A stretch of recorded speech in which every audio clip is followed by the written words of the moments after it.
Hello student, how are you? আশা করি তোমরা সকলে ভালো আছো। আমি তোমাদের দোয়ায় আল্লাহর রহমতে ভালো আছি। আমি আজকে আবার অনলাইন ক্লাসে তোমাদের সামনে উপস্থিত হয়েছি তোমাদের পদার্থবিজ্ঞান প্রথম পত্রের দ্বিতীয় অধ্যায় অর্থাৎ ভেক্টর এর লেকচার নিয়ে। তো তার আগে আমি কয়েকটি কথা বলতে চাই। আজকে এই লেকচারটা মূলত প্রথম বর্ষের ছাত্রছাত্রীদের জন্য, যারা বিভিন্ন কলেজে ভর্তি হয়েছে এবং ভর্তি হচ্ছ তাদের জন্য অভিনন্দন। তো যারা যেখানেই পড়ুক, যেখানেই ভর্তি হোক, বিজ্ঞান বিভাগের ছাত্রছাত্রীদের জন্য আমি কয়েকটি কথা বলতে চাই যে আমরা যে অঞ্চলে আছি সেই অঞ্চলের স্টুডেন্টদের বিষয়ে একটা প্রচলিত তথ্য বা কথা আছে যে বিভিন্ন জায়গায় চান্স পাওয়ার ক্ষেত্রে আমাদের স্টুডেন্টরা একটু পিছিয়ে থাকে। এই পিছিয়ে থাকার জন্য আমরা আসলে কাকে দায়ী করব, স্টুডেন্টদের বা শিক্ষকদের? তো আমার মনে হয় উভয়ই আমরা একে অপরকে দোষারোপ করে পার পেয়ে যায় বা যেতে চাই, কিন্তু সেই জায়গায় থেকে বেরিয়ে এসে আমরা যদি স্টুডেন্টদের মধ্যে একটা ধারণা প্রবেশ করাতে পারি যে এগুলো পড়তে হবে, বুঝতে হবে, পাস করা নয়। যেমন আমি পদার্থবিজ্ঞানের ক্লাস হিসাবে বা টিচার হিসাবে একটা কথা বলতে চাই যে পদার্থবিজ্ঞানের যে টপিকসগুলো কেউ পড়বে, বুঝবে বা জানবে, সেগুলোর আসলে ফিজিক্সটা জানতে হবে। যে কোনো টপিক্সের ফিজিক্সটা যদি আমরা বুঝতে পারি তাহলে ওই জিনিসটা আমাদের যে কোনো ধরনের প্রশ্নের জন্য আমরা প্রস্তুত করতে পারবো নিজেকে। তো সেই হিসাবে আমি বলবো যে পদার্থবিজ্ঞানের যে টপিক্সটা তোমরা যেখানে আসো, যে অবস্থাতেই আসো, তারা সেই জিনিসটাকে পড়বে, শিক্ষকের সঙ্গে সেই জিনিসটাকে ভালো করে বুঝে নেবে এবং নিজের মধ্যে আত্মস্থ করবে। আসলে সৃজনশীল পদ্ধতি পড়ার ভিতরে কোনো পদ্ধতি নেই, এটা তো প্রশ্নর একটা ধারাবাহিকতা বা প্রশ্নের একটা ধরন। পড়ানোর ক্ষেত্রে বা পড়ার ক্ষেত্রে যে জিনিসটা আমরা পড়বো, যে জিনিসটা আমরা বুঝবো, সেই জিনিসটাকে যদি আমরা তার ভিতর থেকে পোস্টমর্টেম করে তার মূল তত্ত্বটাকে বুঝে নিতে পারি, তাহলে তখনই আমাদের সেই জিনিসটা বুঝটা সঠিকভাবে বা সেই জিনিসটাকে আমরা সঠিকভাবে উপলব্ধি করতে পারবো। সেই ক্ষেত্রে আমাদের যে কোশ্চেনের যে ধরন, যেটাকে আমরা বলি যে অনুধাবনমূলক কোশ্চেন বা উচ্চতর দক্ষতামূলক প্রশ্ন, এইগুলো আমাদের কাছে আসলে কিছুই না। এটা লেখার ধরন একটা। আমি একটা জিনিস পড়ে কি বুঝলাম বা একটা জিনিসের ফিজিক্স কোনটুকু, সেই ফিজিক্সটা বোঝাটাই হচ্ছে অনুধাবনমূলক প্রশ্ন। এবং সেই ফিজিক্সটাকে আমরা যদি বাস্তবে কোন জায়গায় প্রয়োগ করতে পারবো, সেই সূত্রটাকে কাজে লাগিয়ে তার বাস্তবতা যদি আমরা বাস্তবতার নিরিখে ব্যাখ্যা করতে পারি বা বাস্তবতার ক্ষেত্রে সেটাকে উদাহরণ হিসাবে উপস্থাপন করতে পারি, সেটাই হলো প্রয়োগ। আর এই প্রয়োগটাকে বলা হচ্ছে উচ্চতর দক্ষতা। সেই ক্ষেত্রে আমি বারবার বলবো যে যখনই কোনো জিনিস বা যখনই কোনো পদার্থবিজ্ঞানের কোনো টপিক্স বা আর্টিকেলকে আমরা পড়বো, সেই জিনিসটাকে যেন আমরা তার ভিতর থেকে ফিজিক্সটুকু বের করে নিয়ে এসে বুঝতে পারি। এর জন্য আমরা আমাদের শিক্ষক কোল যারা আছি তাদেরও একটা বিরাট দায়িত্ব বা ভূমিকা থাকবে যে আমরা স্টুডেন্টদের সামনে কোনো অ্যাট্রাকশন করা নয়, তাদেরকে ভিন্নভাবে আকর্ষণ করে নিয়ে এসে ভিন্নভাবে বোঝানো নয়, তাদেরকে যেন আমরা ফিজিক্সটুকু বোঝাতে পারি। এই ফিজিক্সটুকু যদি তাদের বোঝাতে পারি, তাহলে আমাদের এতদিনের যে খোলস, যে কোনো জায়গায় চান্স হয় না, আমাদের ছেলেটা বোঝে না, এই জায়গায় থেকে আমরা বের হয়ে আসতে পারবো। তো আমার আহ্বান থাকবে ছাত্রছাত্রীদের কাছে যে তোমরা বইয়ের বা যে কোনো জায়গার ফিজিক্সটুকু, অর্থাৎ যে আর্টিকেলটা পড়বে সেই আর্টিকেলের ফিজিক্সটুকু যেন তোমরা বুঝতে পারো। তো ধন্যবাদ সকলকে। আমরা আমাদের লেকচারে চলে যাই। আমি আজকে আলোচনা করব ভেক্টর অধ্যায় নিয়ে। তো ভেক্টর অধ্যায়ে প্রথমেই আলোচনা করতে গেলে আসে যে জিনিসটা যে ভেক্টর কি। এই ভেক্টর কি কথাটা পড়তে গেলে যে শব্দটা আসে সেটা হচ্ছে রাশি। রাশি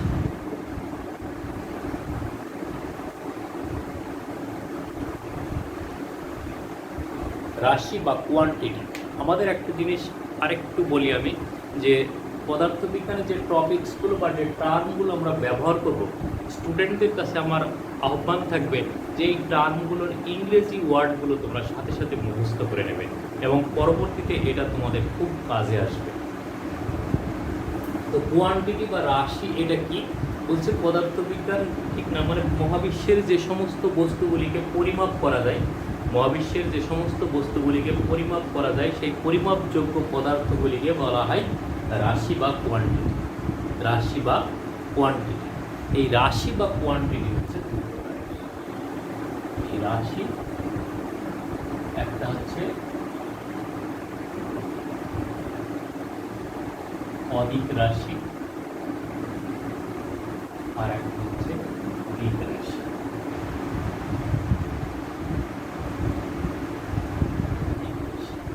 একটা হচ্ছে অদিক রাশি আর একটা হলো দিক রাশি। তো রাশি হতে গেলে অবশ্যই তার মান থাকতে হবে, যা পরিমাপযোগ্য তার অবশ্যই একটা মান থাকতে হবে। তো যার শুধুমাত্র মান আছে, এর বৈশিষ্ট্যের দিক থেকে বলি আমরা যে যার শুধুমাত্র মান আছে, সেই মান সম্বলিত রাশিটাকে বলবো আমরা অদিক রাশি। আর যদি এমন হয় কোনো রাশি যা প্রকাশের জন্য তার মানের প্রয়োজন, আবার ওই রাশিটাকে প্রকাশের জন্য তার নির্দিষ্ট দিকটাও উল্লেখ করতে হয়, তখন সেই রাশিটাকে বলবো আমরা দিক রাশি বা ভেক্টর কোয়ান্টিটি। তাহলে এর কি থাকবে? মান প্লাস, যেমন জনসংখ্যা কথাটাকে বোঝানোর জন্য আমরা কি বুঝি যে কোনো সাবকন্টিনেন্টের একটা মূল ভূখণ্ডে কতজন লোক বসবাস করছে সেই সংখ্যাটা হচ্ছে জনসংখ্যা। এর জন্য আমাদের কোন জায়গায় কোথায় কোন দিকে এসব কথাগুলোর কোনো উত্তর দেওয়ার প্রয়োজন হয় না। অতএব সেইটা হচ্ছে একটা জনসংখ্যা হচ্ছে স্কেলার কোয়ান্টিটি বা স্কেলার রাশি, অদিক রাশি। আর হচ্ছে স্মরণ, বেগ, ত্বরণ, এগুলোর কথা যদি আমরা বলতে চাই তাহলে আমাদেরকে বোঝাতে হবে যে কোন দিকে। মান তো অবশ্যই থাকবে, মান না থাকলে তো সেই রাশির অন্তর্ভুক্তই হলো না। তাহলে মান থাকবে, মানের সাথে সাথে যখন তার দিকের প্রয়োজন হবে তখন সেটাকে বলবো আমরা ভেক্টর কোয়ান্টিটি বা দিক রাশি। সদিক রাশি বলা হয়, ঠিক আছে, সদিক রাশি। এখন আমাদের আলোচ্য বিষয় হবে তাহলে রাশি। এই রাশির আবার হচ্ছে কি আমাদের চ্যাপ্টারটা হলো ভেক্টর কোয়ান্টিটি বা দিক রাশি। ভেক্টর কোয়ান্টিটি বা দিক রাশি। এখন এই রাশি কথাটা বলতে গেলে বলতে হয় যাদেরকে পরিমাপ করা যায় কেবল তারাই হলো রাশি। এখন আমাদের যে যেমন বলা হয় যে মেধা, আবেগ, অনুভূতি, এই সমস্ত যে শব্দগুলো আছে সেইগুলোকে আসলে অ্যাকচুয়ালি পরিমাপ করা যায় না। যেহেতু এদেরকে পরিমাপ করা যায় না, এই জন্য আবেগ, অনুভূতি এগুলো আমাদের পদার্থবিজ্ঞানে আলোচ্য বিষয় হয় না। এগুলো আমাদের পদার্থবিজ্ঞানে আলোচ্য বিষয় হয়ে উঠতে পারেনি। তাহলে আলোচ্য বিষয় হবে তারাই যাদেরকে পরিমাপ করা যাবে। পরিমেয় বা পরিমাপযোগ্য যে সমস্ত পদার্থ থাকবে সেই সমস্ত জিনিসগুলো আমাদের পদার্থবিজ্ঞানে আলোচিত হবে। আর সেই আলোচিত রাশিকে আমরা দুই ভাগে ভাগ করলাম, একটা হচ্ছে দিক রাশি আর একটা হলো অদিক রাশি। তো আমাদের এখানকার আলোচ্য বিষয় হবে আমাদের দিক রাশি। তাহলে এই দিক রাশি বা ভেক্টর কোয়ান্টিটি যেটা,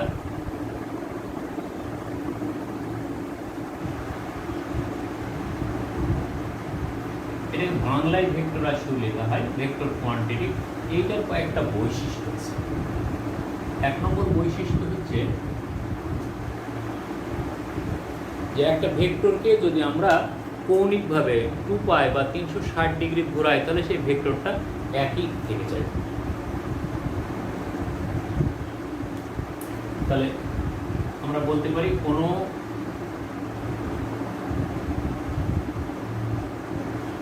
ভেক্টরের দিক 2π বা 360 ডিগ্রি ঘোরালে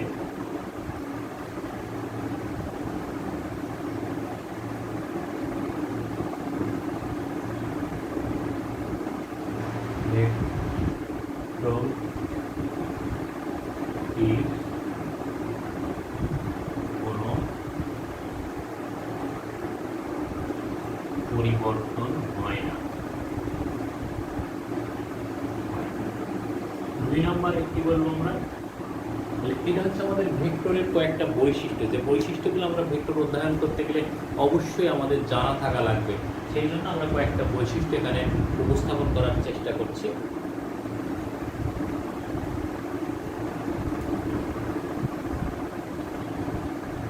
একটি ভেক্টরকে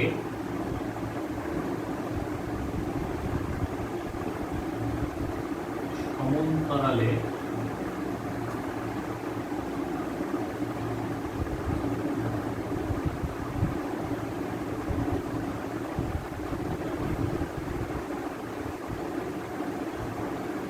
সমান্তরালে স্থানান্তরিত করা যায়। অর্থাৎ যদি আমরা দেখি কোনো বর্গক্ষেত্র, কোনো সামান্তরিক, কোনো রম্বস, এর একটা বাহুতে কোনো একটা ভেক্টর কার্যকর, ঠিক তার বিপরীত বাহুতে আমরা অনুরূপ একটা ভেক্টর ধরে নিতে পারি যে এই ভেক্টরটা বর্গক্ষেত্রটির যে বাহু বরাবর যেদিকে ক্রিয়াশীল থাক, বিপরীত বাহুটা ঠিক একইভাবে ওই ভেক্টরের মান দ্বারা আমরা উপস্থাপন করতে পারি দিক সহ। আর বলছে যখন দুটি ভেক্টর, এটা শব্দটা আমরা ইংরেজিতে যদি লিখি টেল টু টেল যুক্ত হয়, তখন তাদের মধ্যবর্তী ক্ষুদ্রতম কোণটি বিহিত হয়। যখন দুটি ভেক্টর টেল জয়েন করে তখন তাদের মধ্যে যে ক্ষুদ্রতম কোণ, সেই কোণটা আমরা বিবেচনা করবো। এক্ষেত্রে আমরা বলবো যে এইরকম দুইটা ভেক্টর, এটা ও বিন্দু, এটা হলো পি ভেক্টর, এটা হলো কিউ ভেক্টর। তাহলে আমরা এই কোণটা নেব, এই কোণটা আমরা নেব, বাট নট এই অংশটা আমরা নেব। আমরা উপরের এই ক্ষুদ্রতম কোণটা নেব, বৃহত্তর কোণটাকে আমরা গ্রহণ করব না। এই হচ্ছে আমাদের ভেক্টরের মধ্যে একটা বৈশিষ্ট্য। আমাদের ভেক্টর পরিচিতি দরকার।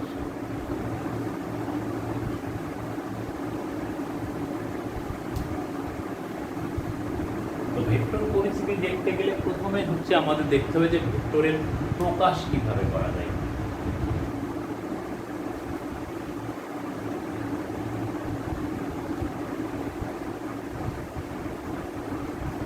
ভেক্টরকে দুইভাবে প্রকাশ করা যায়, একটা হচ্ছে অক্ষর দ্বারা,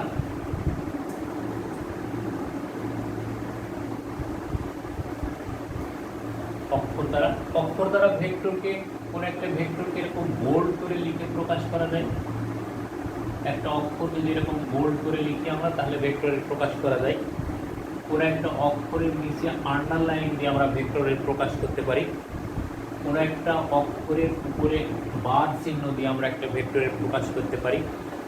কোনো একটা অক্ষরের মাথায় সিঙ্গেল একটা তীর চিহ্ন দিয়ে ভেক্টরের প্রকাশ করা যায়। কোনো একটা অক্ষরের মাথায় এরকম পূর্ণ তীর চিহ্ন দিয়ে একটা ভেক্টরের প্রকাশ করা যায়। একক ভেক্টরের আর একটা প্রকাশ আছে, সেটা আমরা একক ভেক্টরের জায়গায় গিয়ে আলোচনা করব। তো এই বিভিন্ন অক্ষরকে এইভাবে তাদেরকে ভেক্টরের প্রকাশ করা যায়, কিন্তু এইটা লেখা একটু কষ্টসাধ্য হয়ে যায়। যদি আমরা খাতায় লিখতে যাই বারবার কলমে বসতে হবে, এটা একটা ডিসঅ্যাডভান্টেজ। আন্ডারলাইন যদি করি, আন্ডারলাইন একটা ভিন্ন মিনিং ব্যবহৃত হয়, যে কোনো জিনিসকে গুরুত্বপূর্ণ বোঝাতে আসলে আন্ডারলাইন করা হয়। তাহলে সেই অর্থে আন্ডারলাইনটাকে ব্যবহার করলে দ্বৈত অর্থ প্রদর্শন করে। একইভাবে হচ্ছে বার চিহ্ন যদি আমরা দিই, তাহলে বার চিহ্ন দিলে কোনো জিনিসের গড় বোঝানোর জন্য আমরা বার চিহ্ন ব্যবহার করে থাকি। তো ভেক্টর চিহ্ন যদি ব্যবহার করি, যেমন বেগের উপরে যদি আমরা একটা ভেক্টর চিহ্ন দিই এইটা, তাহলে এইটাকে কেউ গড় বেগও বোঝাতে পারে, আবার ভেক্টর অর্থেও বুঝতে পারে। তাহলে একটা জিনিসের দ্বৈত অর্থ হলে সেইটাকে আসলে উপস্থাপন করা বা বুঝতে পারা বা বোঝানো একটু সমস্যার সৃষ্টি করে। আর এইটা আমাদের কম ব্যবহৃত হয়। আমরা ব্যবহার করি হচ্ছে কোনো একটা অক্ষরের মাথায় তীর চিহ্ন দিয়ে। ভেক্টরের অভিমুখ যেদিকেই হোক, তীর চিহ্নের অভিমুখ থাকবে সব সময় নিজের বাম থেকে ডান দিকে, বাম থেকে ডান দিকে। তাহলে এই চিহ্নটা আমরা ভেক্টরের প্রকাশ হিসাবে চিহ্ন। আর একটা হচ্ছে কি 2 নম্বর, রেখা দ্বারা।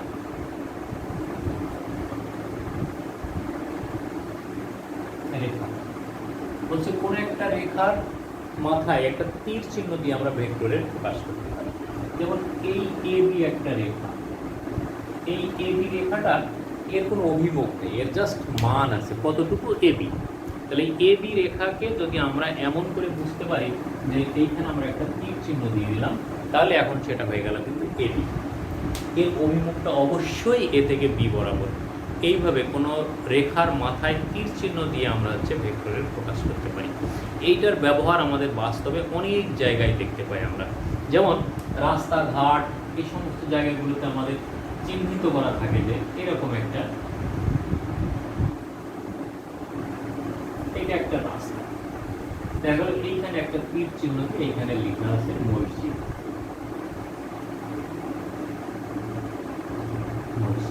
তার মানে বোঝা যাচ্ছে যে এখান থেকে যে আমার বাম দিকে ঘুরলে মসজিদটা পাওয়া যাবে। তাহলে এই ধরনের তীর চিহ্ন কিন্তু আমরা অনেক জায়গায় দেখতে পাই।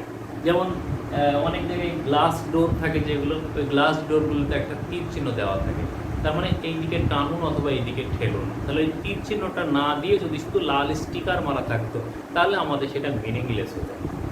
যখন ওই তীর চিহ্নটা দেওয়া আছে তখন বোঝা যাচ্ছে যে এখান থেকে এই দিকে, এই দিকে বোঝানোটাই হচ্ছে ভেক্টর। এটা আমরা বহু জায়গায় দেখে থাকি। এই জায়গায় কলেজ, এখানে রাস্তা, এখানে মসজিদ, এখানে মাদ্রাসা, এখানে ডিসি অফিস, এখানে এসপি অফিস, এইভাবে করে তীর চিহ্ন দিয়ে দিয়ে আমরা এগুলো বুঝি থাকি। তাহলে এই তীর চিহ্ন দিলে আমরা যেটা বুঝবো সেটা হচ্ছে সেটা একটা ভেক্টর কোয়ান্টিটি বা ভেক্টর রাশি। রেখা দ্বারা যখন আমরা ভেক্টর রাশিকে প্রকাশ করব তখন তার দুইটা বিন্দু পাওয়া যাবে, একটা হচ্ছে শুরু বিন্দু আর একটা হচ্ছে শেষ বিন্দু। এই শুরু বিন্দুটাকে আমরা বলবো সূচনা বিন্দু বা পাদবিন্দু, আর এইটা হবে আমাদের শীর্ষ বিন্দু। এদের অনেক প্রতিশব্দ আছে। পাদবিন্দুর প্রতিশব্দ সূচনা বিন্দু, প্রারম্ভ বিন্দু বলা যায় এগুলো। শীর্ষ বিন্দু যেটা, সেটা ক্রিয়া বিন্দু, প্রান্ত বিন্দু, শেষ বিন্দু, এই সমস্ত শব্দ দ্বারা আমরা, সমার্থক শব্দ দ্বারা উপস্থাপন করতে পারি। এইভাবে আমরা ভেক্টরের প্রকাশ করতে পারি। এখন আসছে আমাদের হলো ভেক্টরের প্রকারভেদ।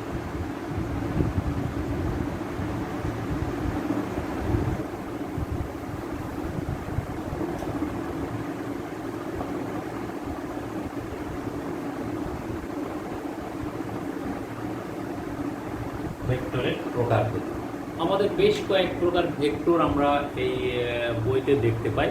সব ভেক্টরগুলো আমি এখানে উপস্থাপন করছি, তাদের মধ্যে কিছু কিছু আমি একটু উপস্থাপন করার চেষ্টা করছি, বাকিগুলো আমরা বইতে দেখলেই কিন্তু এটা বুঝতে পারি।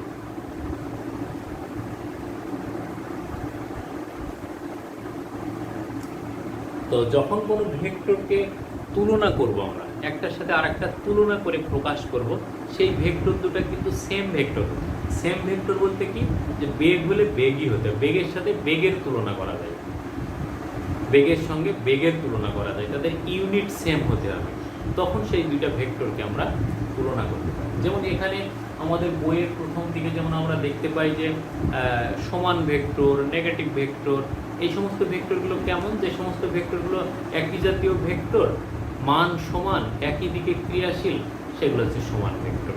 মান সমান, একই জাতীয় ভেক্টর কিন্তু বিপরীত অভিমুখে ক্রিয়াশীল, এগুলো নেগেটিভ ভেক্টর। এই জাতীয় কিছু ভেক্টর আমার মনে হয় তোমরা পড়লে বুঝতে পারবা। তো আমি কয়েকটা ভেক্টর এখানে আলোচনা করি, যেমন নাল ভেক্টর।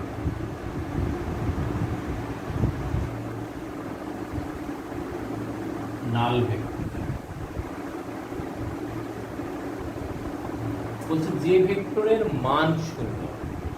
যেমন এই একটা ভেক্টর, এই ভেক্টরটাকে যদি আমরা এই দিক থেকে ঘিরে দিই, এটাকে বলা হয় modulus of A vector, modulus of A vector বা ম্যাগনিটিউড অফ এ ভেক্টর। এই মডুলাস বা ম্যাগনিটিউড যেটা, এটা হলো স্কেলার রাশি। বলছে কোন ভেক্টরের এই মডুলাসটা যদি শূন্য হয়, তাহলে সেই ভেক্টরটাকে বলবো আমরা নাল ভেক্টর। অর্থাৎ modulus of A vector is equal to 0, তখন আমরা ওই এ ভেক্টরটাকে বলবো নাল ভেক্টর বা শূন্য। এখন এই ভেক্টরটার অস্তিত্ব কি? অস্তিত্ব বলতে যে এরকম রেখা দ্বারা যদি আমরা একটা ভেক্টর অঙ্কন করি যে এ বি, তাহলে এই বি বিন্দুকে কমাতে কমাতে যদি আমরা এ বিন্দুর উপরে পতিত করি বা এ বিন্দুর উপরে যদি পতিত হয়, তাহলে দেখা যাবে এ বিন্দু এবং বি বিন্দু একই বিন্দু।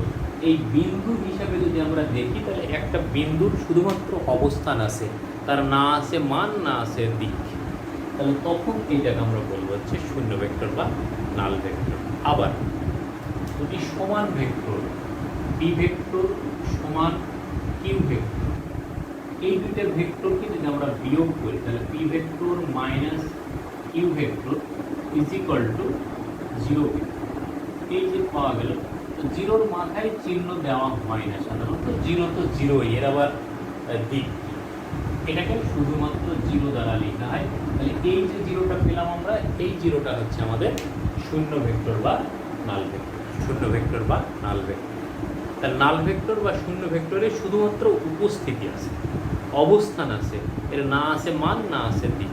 মান আছে, মান জিরো, জিরো মান আছে।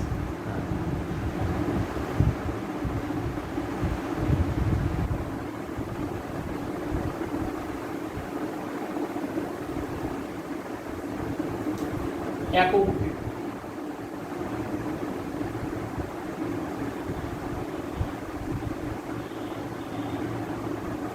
ইউনিট ভেক্টর ঠিক একইভাবে বলছে এই ভেক্টর, এটাকে যদি আমরা মডুলাস দিই এবং এর মান যদি 1 হয় তখন আমরা এই এ ভেক্টরটাকে বলবো নাল ভেক্টর বা ইউনিট ভেক্টর। তাহলে কোনো ভেক্টরের মান যদি 1 হয় তাহলে সেই ভেক্টরটাকে বলবো আমরা ইউনিট ভেক্টর বা একক ভেক্টর। তাহলে ইউনিট ভেক্টর কি? Modulus of A vector is equal two 1 and then a is called unit vector. Otherwise আমরা বলতে পারি কোনো একটা ভেক্টরকে, যেমন এই এ একটা ভেক্টর, এই ভেক্টরের মান কত? এই ভেক্টরের মান হলো মডুলাস অফ এ ভেক্টর। তাহলে বলছে কোনো ভেক্টরকে যদি তার মান দ্বারা ভাগ করি অথবা the ratio of vector and is magnitude is called unit vector. তাহলে কোনো একটা ভেক্টরকে যদি তার মডুলাস দিয়ে আমরা ভাগ করি তাহলে যে রেশিওটা পাওয়া যায় সেই রেশিওটা হচ্ছে আমাদের ইউনিট ভেক্টর বা একক ভেক্টর। এই ভেক্টরটাকে যদি আমরা ছোট হাতের এ দ্বারা প্রকাশ করি, এখন এই সাধারণ ভেক্টর থেকে এটা আলাদা করে বোঝানোর জন্য এর মাথায় ক্যাপ করি, এর মাথায় ক্যাপ করিয়ে দেওয়া হয়। তাহলে এই ক্যাপটা কিসের জন্য? জাস্ট বোঝার জন্য যে এটা একটা ইউনিট ভেক্টর বা একক ভেক্টর, এটা একটা ইউনিট ভেক্টর বা একক ভেক্টর, আলাদা কিচ্ছু না। এখন কোনো একটা ভেক্টর এবি, এর মান কি ভেক্টর? এখন এটাকে যদি আমরা সমান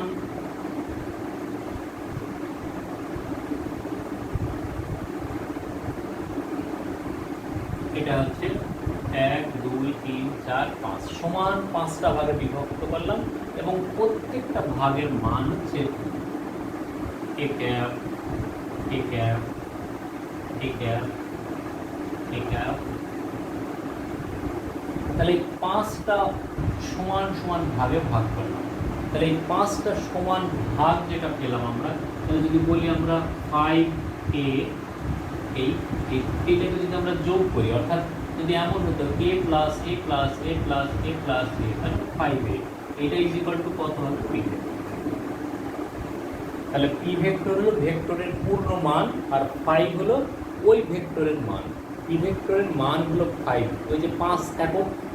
তাহলে এখন আমরা বলতে পারি a vector is equal to বা modulus of a vector is equal to p vector ভাগ 5। 5 কি? 5 is the modulus of p vector.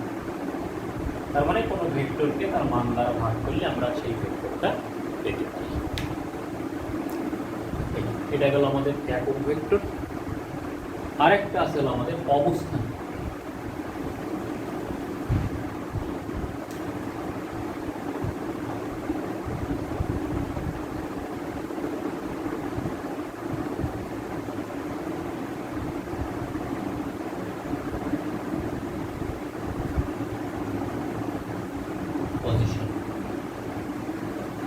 Position vector হচ্ছে, যদি আমরা এটাকে দ্বিমাত্রিক স্থানাঙ্ক ব্যবস্থাতেও দেখি, এটা এক্স অক্ষ, এটা হলো ওয়াই অক্ষ, এটা আমাদের মনে নেই।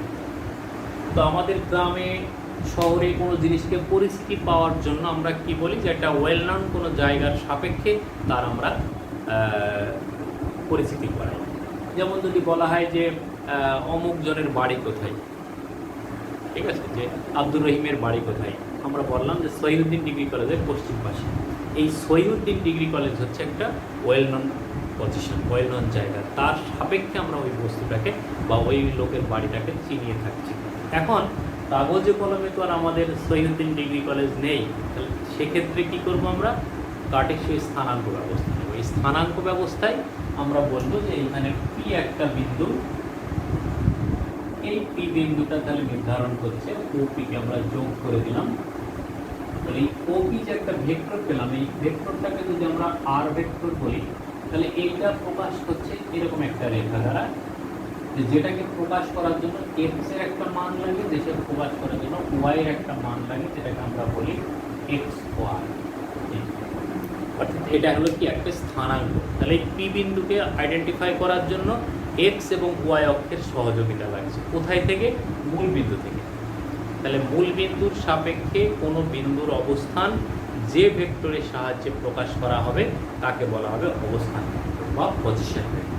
অবস্থান ভেক্টর বা পজিশন ভেক্টর, এটাকে আমরা ত্রিমাত্রিক ব্যবস্থাতেও প্রকাশ করতে পারি এবং এর রাশিমালা আমরা পরে প্রতিপাদন করব।